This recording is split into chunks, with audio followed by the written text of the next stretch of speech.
আজ হচ্ছে ভূত চতুর্দশী, তাই সকাল সকাল বাগানে ভূত দেখতে এসেছি। আরে না, আজকে একটু মজা দিয়ে তোমাদের সঙ্গে ভিডিও শুরু করলাম। এই ভূত চতুর্দশীর দিন কিন্তু একটি রেওয়াজ রয়েছে, সেটা হচ্ছে 14 শাক খাওয়া, সন্ধ্যাবেলায় 14 প্রদীপ জ্বালানো। চলো বাগানে আজকে 14 শাক তুলতে তুলতে একটা ভূতের অভিজ্ঞতা তোমাদের সঙ্গে শেয়ার করি। আমরা কিন্তু কম বেশি ছোটবেলাতেই ভূত চতুর্দশীর দিনের সম্পর্কে নানান কথা শুনেছি, সেগুলো যদিও বড়বেলায় এখন গল্প ছাড়া আর কিছুই নয়, কারণ ভূত দেখার তো অভিজ্ঞতা নেই।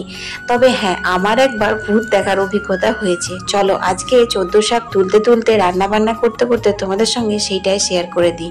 তখন আমি ক্লাস 10-এ পড়ি, আর গ্রামের মেয়ে ছিলাম। আর আমাদের গ্রামের রেওয়াজ ছিল রাত্রি 8টা বাজলে সবাই খেয়ে দিয়ে শুয়ে পড়তো। এবার ভেবে দেখো, ক্লাস 10-এর পড়াশোনা, রাত্রি 8টা পর্যন্ত পড়ে পড়ে শুয়ে পড়লে তা চলবে না, তখন পড়াটা হতো না। কিন্তু খাওয়া দাওয়াটা 8:30 থেকে 9টার মধ্যে আমাদের হয়ে যেত। তো 9টার সময় খাওয়া দাওয়ার পর মারা সবাই শুয়ে গেছিল। ছিল গ্রীষ্মকাল, এবার কারেন্ট চলে গেছে, নিয়ে গরম করছিল খুব। তাই আমি উঠোনে একটা মাদুর পেতে পড়তে বসেছিলাম, আর বাবা উঠোনে দড়ির খাটিয়া পেতে শুয়েছিল। বাবা প্রায় দিন উঠোনেই শুতো যখন খুব বেশি গরম পড়তো, কারেন্ট থাকতো না সেই সময়। কিন্তু আমরা কারেন্ট না থাকলে পরে ছাদে শুতাম, কিন্তু সেদিনকে ছাদে শোয়নি, সেদিনকে মারা ঘরেই শুয়েছিল। তো যাই হোক, পড়তে পড়তে হঠাৎ আওয়াজ পাচ্ছি, পট পট করে আওয়াজ, ঠিক যেন কেউ আঙুল ফোটাচ্ছে। তারপর মনে মনে একটা বিশাল কল্পনা যে আম গাছের মধ্যে কেউ বসে আছে, পা ঝোলাচ্ছে আর বসে বসে আঙুল ফাটাচ্ছে। আর আঙুল ফাটাতে ফাটাতে বলছে, বুলটি তুই পড়াশোনা করছিস? তুই এত রাত অবধি জেগে আছিস? সবাই তো শুয়ে পড়েছে।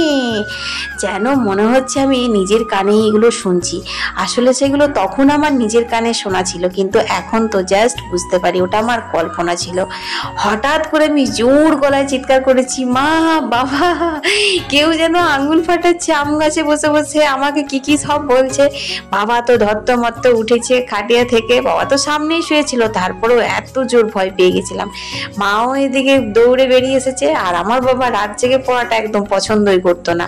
বাবা সবসময় বলতো সারাদিন পর, কিন্তু রাত্রেবেলা তাড়াতাড়ি শুয়ে পড়তে হবে। তো বাবা তো বোকা দিতেই লাগলো যে সারাদিন যায় আলে ঢালে, আর রাতের বেলায় সব বাতি জ্বালে, বল চল ঘুমো, এই সেই হেন তেন, খুব হয়েছিস, খুব শিক্ষিত হবি, এই সেই বললো। যাই হোক, তখন শুয়ে পড়লাম। এবার আওয়াজটা কি সেটাও তো জানতে হবে। তারপর এদিক ওদিক খুঁজে দেখে আওয়াজটা বোঝা গেল।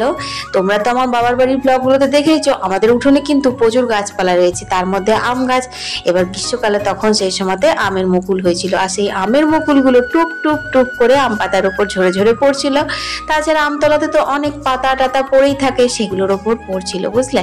সেইটাই টুপ টুপ আওয়াজটা আমি পেয়েছিলাম। আর বাকিটা পুরোটাই আমার ছিল কল্পনা, কারণ আমি ভীষণ ভূতে ভয় পেতাম। সেই সব ছোটবেলাকার কথাগুলো জানো তো বন্ধুরা, এখন মনে পড়লে কি হাসি পায় আর নিজেকে কি বোকা বোকা ফিল লাগে। সত্যি এখন কিন্তু আমি ভয় পাই না। আমার শ্বশুরবাড়িতে আমি একাই থাকি, মোটামুটি কারেন্ট চলে যায়, ওপর নিচ বাথরুম এদিক ওদিক সব একাই যায়। এখন কিন্তু আমি একদম আর ভয় পাই না। দেখো, আজকে ভূত চতুর্দশীর দিনে ভূতের একটা অভিজ্ঞতা শেয়ার করতে করতে আমি কত রান্না বান্না করে ফেলাম বলো তো। দুপুরবেলা কিন্তু জমিয়ে খেয়েছিলাম, তারপর টেনে একটা ঘুম দিয়েছিলাম। তারপরতে আমার মেজো ননদ আর জায়ের বউ এসে আমাদেরকে ডাকছে, তোমরা এখনো ঘুমাচ্ছ, সন্ধে হয়ে গেল, উঠবে না? তারপর উঠে ওদেরকে চাটা করে দিলাম। তারপর দেখো এখন উনুন ধরিয়ে নিচ্ছি, কারণ আজকেও হবে নাড়ু মিঠাই একটু করে, কারণ কাল তো আবার কালী পুজো আছে। আর কালী পুজোর দিন তো তোমরা জানোই আমাদের মা কালীর অন্নভোগ হয়, মিষ্টি ফিষ্টি অনেক কিছু হয়, সেগুলো না হয় থাক, ভিডিওতে শেয়ার করে দেবো।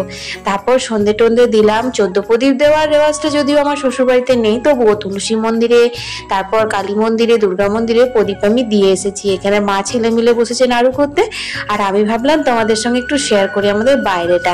আজকের ব্লগটা এখানেই, টাটা।